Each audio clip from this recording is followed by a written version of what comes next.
Dalam video kali ini saya akan membahas sebuah jurnal terbaru yang sangat menarik, yaitu Pemasaran Politik dan Perilaku Memilih, Tinjauan Literatur Sistematis dan Agenda untuk Penelitian Masa Depan, karya Ridvan Pratama dan Melin Kosgum.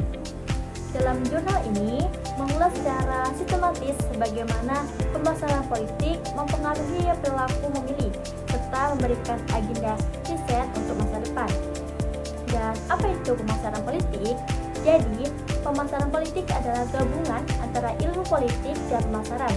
Jika biasanya pemasaran digunakan untuk menjual produk atau jasa, kini konsep ini juga digunakan oleh partai politik dan kandidat untuk menjual ide, program, dan citra mereka kepada pemilih. Dalam dunia politik modern, pemilih dianggap sebagai konsumen, dan politisi adalah pemasar yang menawarkan produk berupa kebijakan atau visi mereka. Dan dalam bidang pemasaran politik ini masih tergolong baru dan terus berkembang. Namun, penelitian tentang topik ini masih terfragmentasi dan belum banyak. Karena itu, jurnal ini hadir untuk merangkum berbagai penelitian yang sudah ada, mengidentifikasi teori-teori utama, serta menemukan celah dan peluang riset ke depan.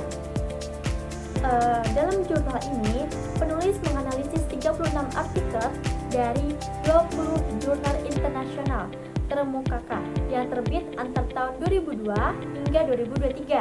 Dengan cara ini, penulis bisa melihat tren, teori yang sering digunakan, topik utama yang dibahas, hingga kekurangan dalam penelitian sebelumnya.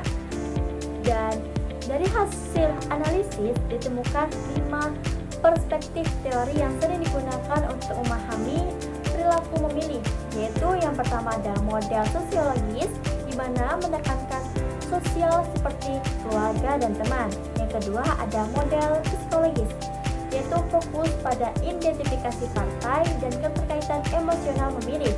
Yang ketiga ada model pemilih rasional, yaitu pemilih dianggap rasional dan memilih berdasarkan keuntungan yang didapat. Yang keempat ada teori perilaku konsumen, di mana mengadaptasi konsep perilaku konsumen untuk memahami pemilih. Yang kelima ada teori pilihan rasional, pemilih bertindak demi kepentingan diri sendiri.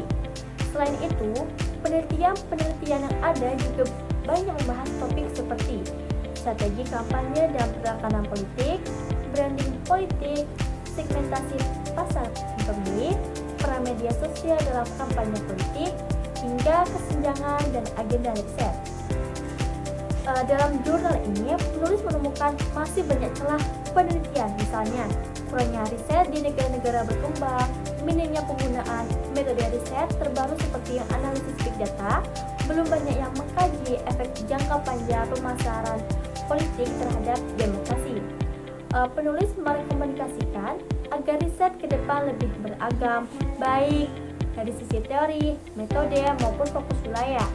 Penelitian juga perlu lebih memperhatikan dampak etis dan sosial dari pemasaran politik. Nah, kesimpulan dari jurnal ini yaitu pemasaran politik adalah bidang yang sangat dinamis dan penting untuk dipahami, terutama di era digital saat ini. Jurnal ini memberikan fondasi yang kuat bagi peneliti, praktisi, maupun masyarakat umum untuk memahami bagaimana pemasaran politik membentuk perilaku memilih. Terima kasih sudah menonton.